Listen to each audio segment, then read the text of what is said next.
नमस्कार, मैं महिमा प्रस्तुत करने जा रही हूँ बहुआयामी भाषाओं के प्रतिष्ठित पत्रकार धीरेन्द्र अस्थाना द्वारा लिखी हुई कहानी गुफाएं। चीज़ें या तो अपना अर्थ खो बैठी थीं या अपने मूल में ही निरर्थक हो गई थीं। जीप में ड्राइवर की बगल वाली सीट पर बैठा वह अपने जीवन में पसर गई जड़ता की टोह लेने के प्रयत्न में थका जा रहा था और ग्रहणशीलता से लगभग खाली हो चुकी उसकी आंखों के सामने से झरने, पहाड़, वादियां, सीढ़ियों वाले खेत और नेपाली युवतियों के झुंड इस तरह गुजर रहे थे मानो बायोस्कोप के जमाने के मुर्दा दृश्यों की ऊब थिर हो गई हो। जीप नेपाल के एक ऐसे पहाड़ी कस्बे की तरफ बढ़ रही थी जिसके बारे में उसके दोस्त शिव ने कहा था, दिल्ली के जिस नरक में तुम जल रहे हो उसमें तानसेन तुम्हारे लिए फुहार और ताजगी का काम करेगा। फुहारे? वह हंसा। तभी ड्राइवर ने जीप को एक झरने के पास रोक दिया। साहब, यहाँ का पानी बड़ा गजब है, फ्रेश हो लें। फ्रेश? वह बड़ी जोर से चौंका। यही तो कहा था उसने अपनी पत्नी से। बरसों बरस एक जैसी जिंदगी जीते जीते मेरे भीतर जीवन का सोता शायद सूख गया है। मैं अब फ्रेश होना चाहता हूँ। अगर 15-20 रोज के लिए अकेला ही निकल जाऊं। यात्रा पर अकेला वह कभी नहीं जाता था, फिर भी पत्नी ने बिना देर लगाए अनुमति दे दी थी।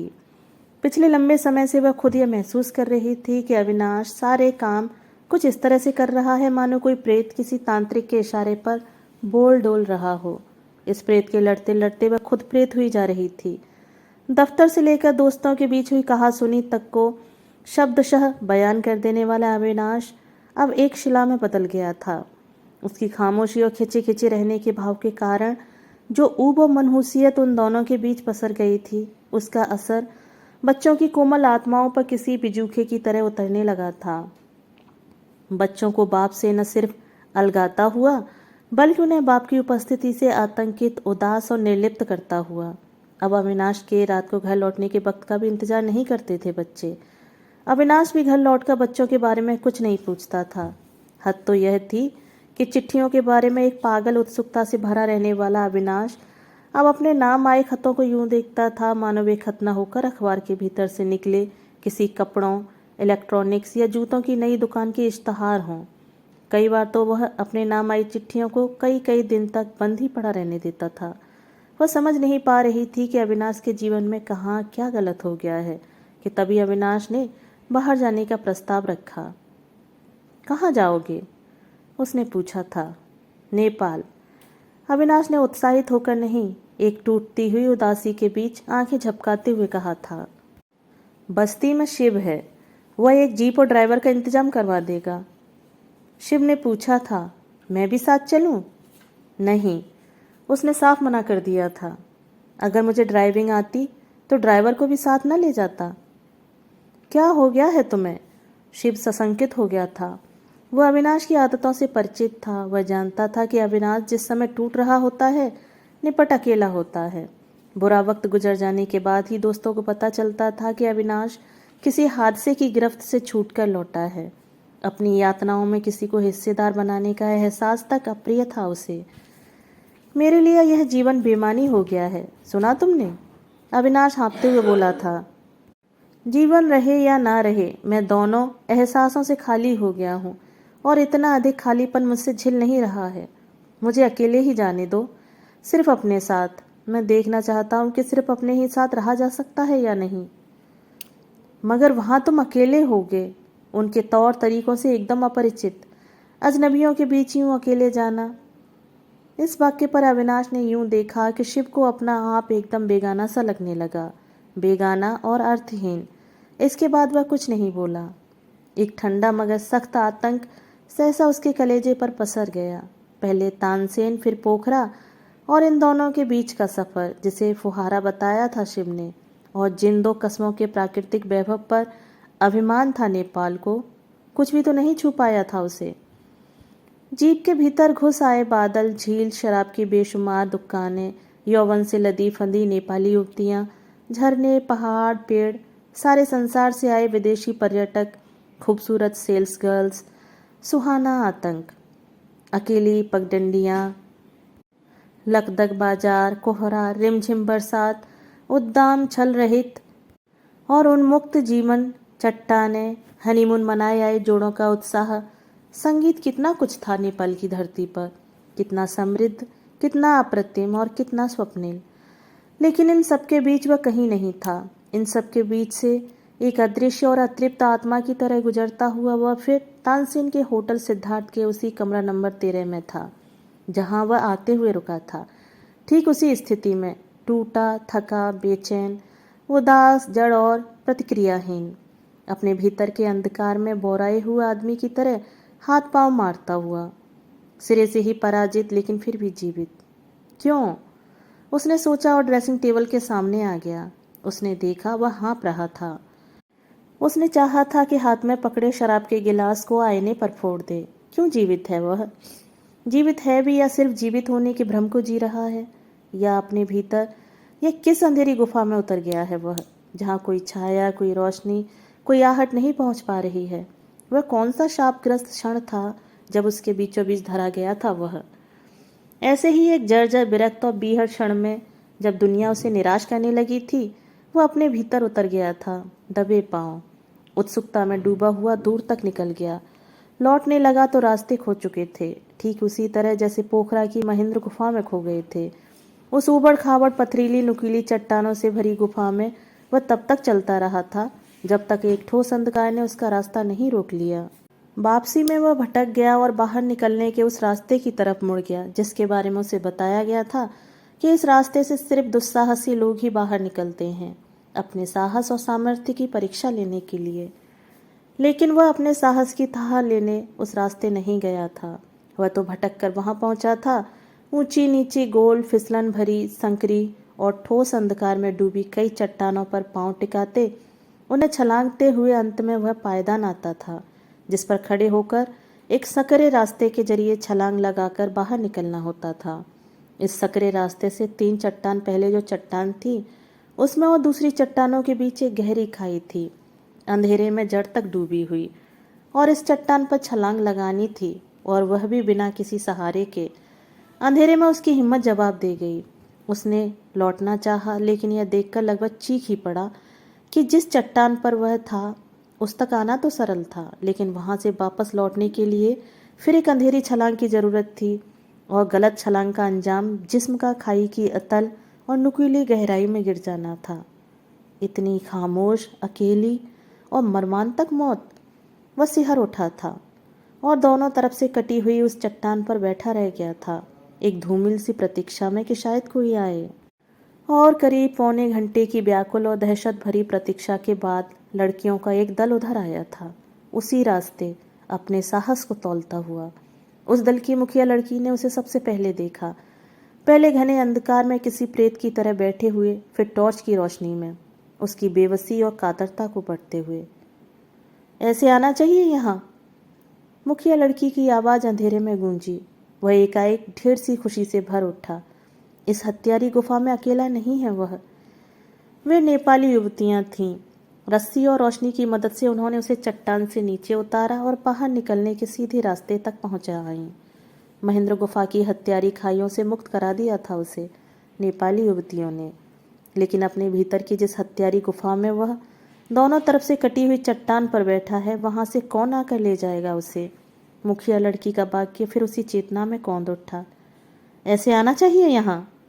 महेंद्र गुफा में 45 मिनट प्रतीक्षा करनी पड़ी थी उसे, लेकिन अपनी भीतर की गुफा में कैद हुए तो जमाना गुजर गया है। बाहर कैसा होगा जीवन, उसने सोचा और रुआंसा हो आया। शराब चढ़ ही नहीं रही थी। 3 लार्ज पैक पी लेने के बाद भी लग रहा था मानो बियर का पहला घूंट भरा हो। हे ईश्वर, मुक्ति दो मुझे, वह बुदबुदाया। अचानक ही वह बहुत दयनीय हो उठा था। अपनी इस दयनीयता को देख उसे सहसा वे क्षण याद हो आए जब इस धरती पर अपनी उपस्थिति को वह एक गहरी मोहासक्ति के भाव से महसूस किया करता था। दूसरों को आपस में नफरत करते और एक क्रूर प्रतिहिंसा में डूबते उतराते देख अपने एकांत में वह उनके ओछेपन पर खुलकर और खिलकर एक संत की तरह उपेक्षा भाव से मुस्कराता था। अपने होने को एक दुर्लभ एहसास की तरह संवारा था उसने। उसे मालूम था कि दूसरे ही नहीं, स्वयं उसकी बीवी भी कई दफा उससे कहती थी, इतना दम्भ अच्छा नहीं है अविनाश। दूसरों को इतना ठंडा तिरस्कार, एक दिन तुम्हें बहुत अकेला कर देगा।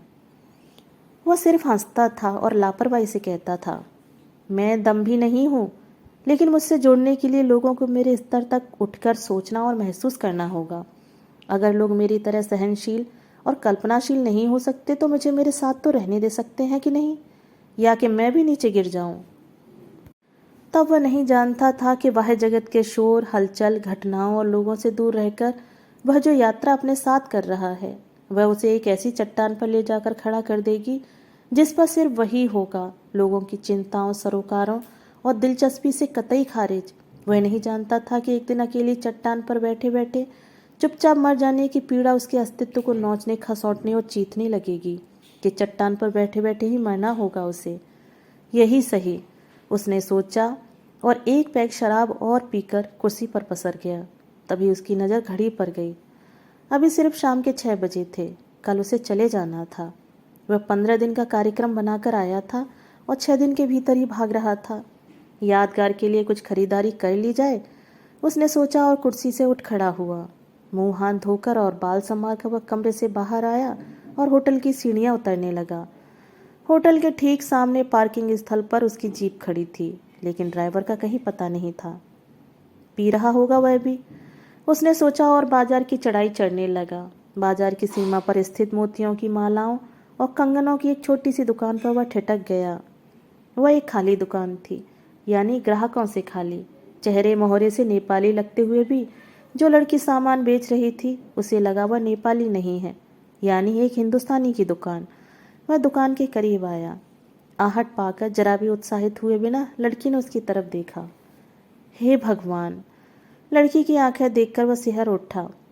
क्या यह भी दोनों तरफ से कटी हुई किसी चट्टान पर बैठी है, एक अनजाने अभिशाप को जीती हुई, किसी बद्दुआ की मुसलसल यातना में जलती हुई?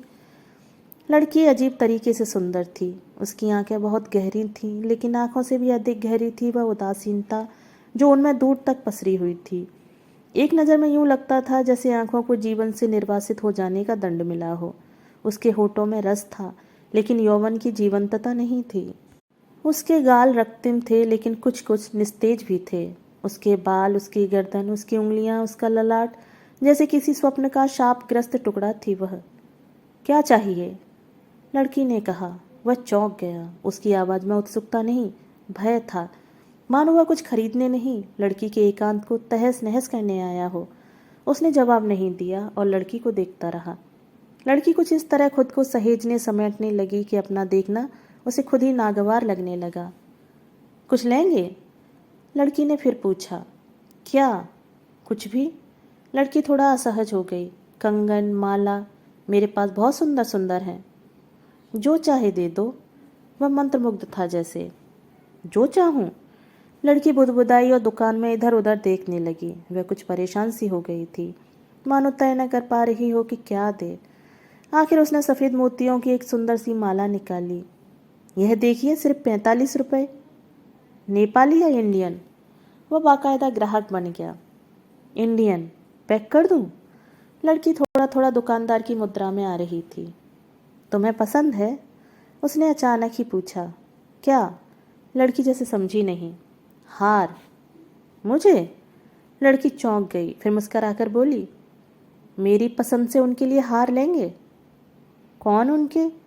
उसने सहजता से पूछा। दरअसल वह बातचीत को देर तक चलने देना चाहता था और देर तक ही इस दुकान पर बने भी रहना चाहता था। अपनी पत्नी के लिए? लड़की भी सहज थी। मैंने अभी विवाह नहीं किया। तो फिर होने वाली के लिए ले रहे होंगे? होने वाली भी कोई नहीं। वह पूर्ववत सहज था। तो फिर इस दुकान पर क्यों आए हैं? लड़की को असमंजस ने घेर लिया था। तुमसे बात करने के लिए, उसने निसंकोच कहा। यानी आप यह हार नहीं ले रहे हैं? लड़की कुछ कुछ दुखी होने लगी थी। ले रहा हूं अगर यह तुम्हें पसंद है। मेरी पसंद का हार यह है, लड़की ने एक दूसरा हार दिखाते हुए कहा। इसकी चमक कभी फीकी नहीं पड़ती, पर यह 150 रुपये का है। उसने चुपचाप 150 रुपये लड़की को पकड़ा दिए। लड़की के होठों पर मुस्कुराहट खेलने लगी। वो हार की बिक्री पर कम, अपनी पसंद की स्वीकार पर ज़्यादा प्रसन्न थी। उसकी प्रसन्नता उसके पोर पोर से छलकने लगी थी। लड़की को प्रसन्न देख उसे बहुत अच्छा लगा। शब्दों में भरपूर आत्मीयता उड़ेलते हुए उसने पूछा, तुम नेपाली नहीं लगती। दोस्तों, अभी आप सुन रहे थे धीरेन्द्र अस्थाना द्वारा लिखी हुई कहानी गुफाएं। कहानी सुनने के लिए धन्यवाद।